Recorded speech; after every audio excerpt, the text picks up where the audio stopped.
Altan merhaba. Biz de seni arıyorduk. Bir dakikan varsa sana birkaç sorumuz var. Olur, buyur. En iyi yaptığın yemek nedir?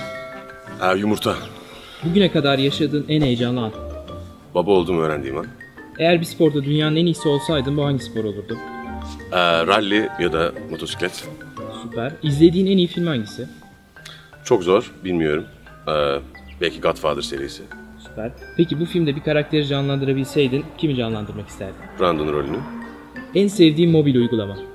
Haritalar uygulaması. Peki o zaman en iyi okuduğun tekerlemeyi duyabilir miyiz? Al şu takatukaları takatukacıya götür. Takatukacı takatukaları takatukalamazsa takatukacıdan takatukaları takatukalatmadan al da gel. Gitar mı piyano mu? Gitar. Gitar. Bir gün mutlaka gitmeliyim dediğin ülke hangisi? Kamboçya. Onsuz asla dışarı çıkmam dediğin aksesuar? Cüzdan. Peki en son okuduğun kitap neydi? Fi. Yabancı dizi mi yerli dizi mi? Yabancı dizi. Bu meslekte aldığın en önemli tavsiye? Kendini bozma. Teşekkür ederiz.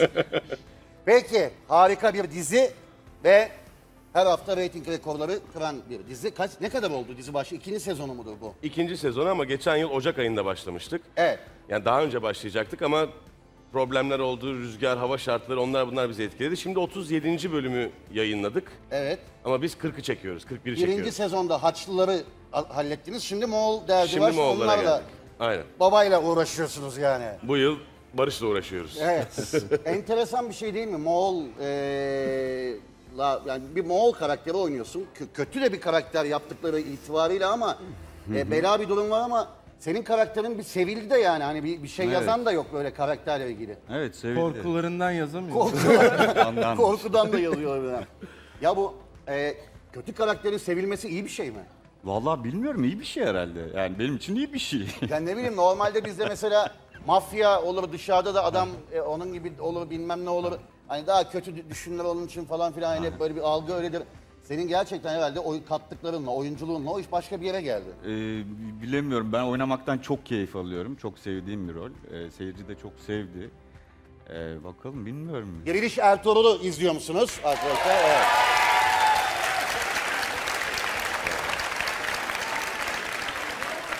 Sana rol geldiğinde böyle miydi? Rol sana, aslında bu hepimiz için ortak bir soru da. Rol geldiğinde böyle miydi yoksa sen bu adam biraz daha böyle olur deyip içine koya mı rolü yolda mı hallettiniz işini? Vallahi ilk işte görüşmeye çağrıldım ben. Ondan sonra bu sezon Moğol istilası olduğunu öğrendim. Dedim ki tamam, ben yani Moğol talibim. Olur.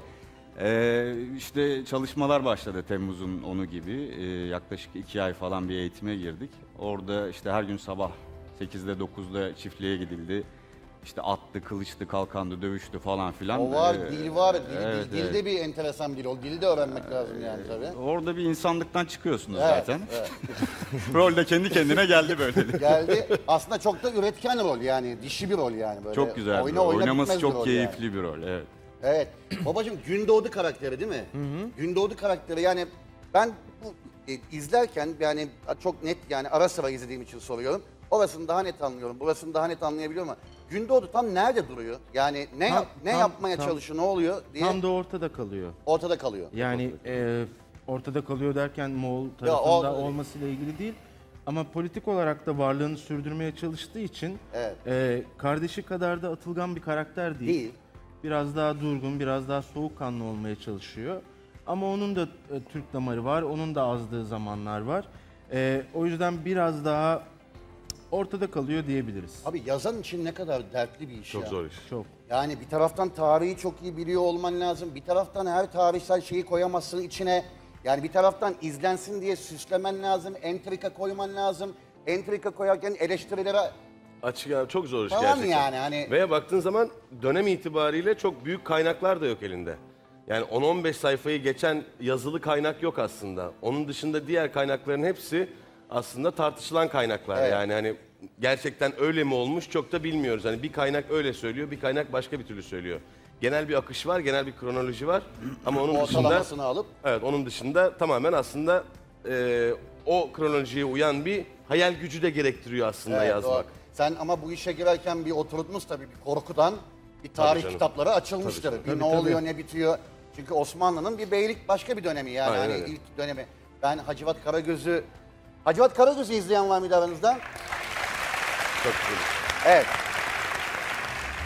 Bir kısmını ayıp olmasın diye alkışlıyorlar diye kabul etsek bir kısım şeydir yani. Kabul. Ben çok severim o işi.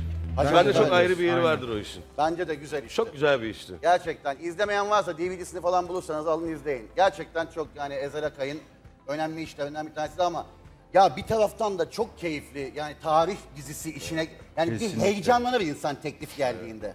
Aynen öyle. Kostümü, ata bineceğim, dış mekanlar, savaş sahneleri, yeni öğreneceğim şeyler, tarih, Aynen öyle. sorumluluğu yani bütün bunları yaşadın herhalde sen de girerken içine. Yani hem çok heyecanlı bir kısmı var hem yapabilecek miyiz korkusu var aslında böyle bir şeyin içinde ne olursa olsun. Çünkü tarih dizilerinin öyle bir handikapı da var. Yani komik duruma da düşebilirsin eğer prodüksiyonda eksiklerin varsa. Yani kostümün böyle gerçekten üzerine hani amcandan kalmış gibi durursa. Yani tarih kıyafeti dediğin zaman böyle hani o kumaşlar çok ilginç kumaşlar, perdelik kumaşı giymiş gibi de durabilirsin üstüne. Kesinlikle. Böyle çok tetik bir Evet, iş yani. Çok zor bir iş.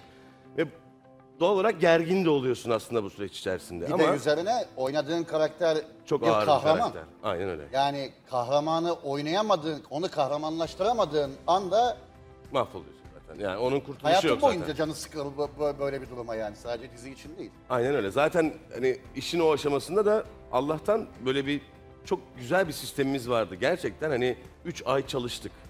Hani bu sezonun başında da hani biz geçen yıl 3 ay çalıştık, at bindik. Bütün sezon at bindik.